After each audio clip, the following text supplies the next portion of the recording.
In intensifying rhetoric between the United States and North Korea during the past week, President Donald Trump said the U.S. would destroy the country if it threatened the U.S. or its allies. Pyongyang's foreign minister, Ri Yong-ho, responded that Trump had declared war and North Korea reserved the right to take countermeasures, including shooting down U.S. bombers, even if they were not in its airspace. Here, the U.S. bomber being referred to is the B1B Lancer, which has been used by the U.S. in show-of-strength exercises near the North Korean airspace. Rants apart, it would have difficulty to match words with action given the inadequate technological capabilities of North Korea. In this video, Defense Updates analyzes why it would be very hard for North Korea to shoot down a B1B. Let's get started. Number 3.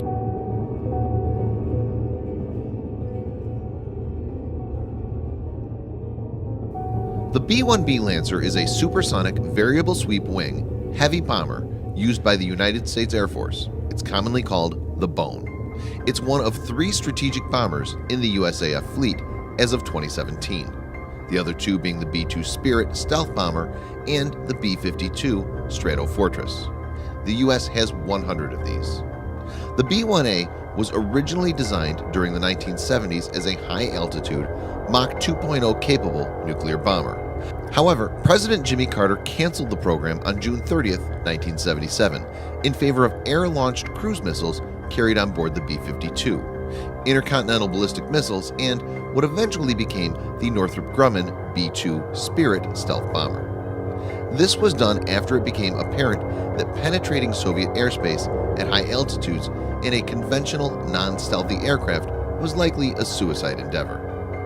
President Reagan eventually revived the Lancer program on October 2, 1981. However, the new B-1B was optimized for low-level penetration.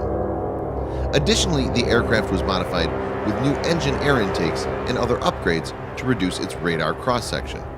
The resultant B-1B aircraft no longer possessed Mach 2 capability, topping out at roughly Mach 1.25, but had much better survivability because of a stealthier profile.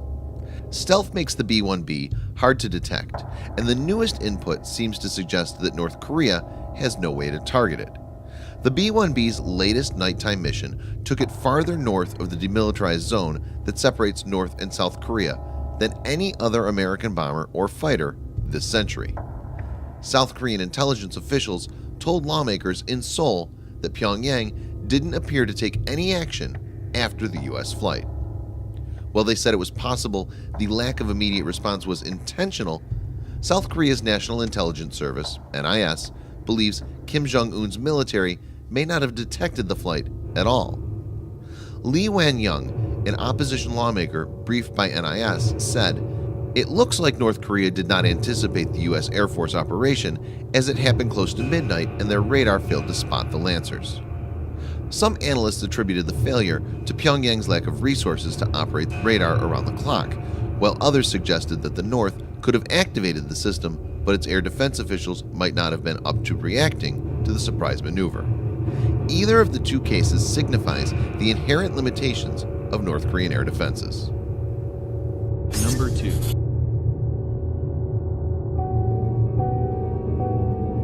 North Korea has a mix of old Soviet-era surface-to-air missiles, SAMs, which include the S-75, S-125, S-200, and the Kvadrat.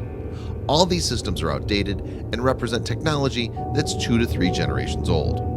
Also, these may not be in good working condition. Even when working, are likely to be only nuisance instead of being a solid challenge because of their old radar technology and limited onboard computational power. In addition to them, since the early 2010s, North Korea has deployed an indigenous SAM system, which is called the KN-06 by South Korea and the US. The KN-06 is a long-range SAM that bears some resemblance to the Russian S-300 and Chinese FT-2000, is the most capable North Korean air defense system. It has a maximum range of 150 kilometers.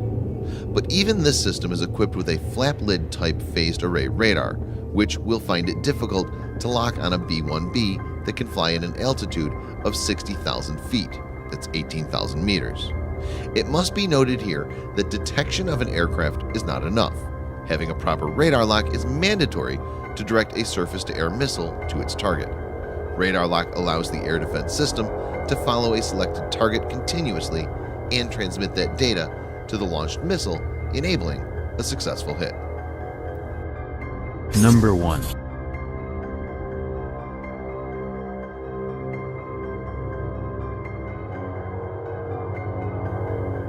The North Korean Air Force has a fleet of more than 1,300 aircraft that are primarily legacy Soviet models and are predominantly responsible for defending North Korean airspace. The overwhelming majority of Pyongyang's arsenal is made up of 1950s and 1960s vintage machines, which even includes Chinese derivatives of very old fighters like the MiG-17 and MiG-19. The MiG-29 is the Korean People's Army Air Force's KPAF most modern fighter, and it operates approximately 40 of these. Though the MiG-29 is a capable fighter, North Korea has been isolated for long with very little access to spare parts and other maintenance infrastructure. Even for many developed countries, the actual availability of fighter fleet tends to be about 70% of total strength. The situation for North Korea is expected to be even worse. Also, we must have to note that fighter jets are platforms and their effectiveness depends largely on the weapons they carry. With little to no access to foreign air-to-air missiles because of sanction and no in-house designs, the MiG-29 is equipped with old weapons technology. The resource crisis have also meant that the average flying hour, AFH, for North Korean pilots is very low. AFH per pilot for the KPAF is said to be only 15 to 25 hours each year. In comparison, most NATO fighter pilots fly at least 150 hours a year. The very low AFH will ultimately result in lesser prowess and combat skills, and North Korean pilots will be found wanting when faced with a well-trained adversary like the modern US Air Force fighter jets escorting the B1B bomber. Thanks for watching. Subscribe for more videos like this. Hit the like button if you find the video interesting, and kindly provide your feedback in the comment section. This will help us improve.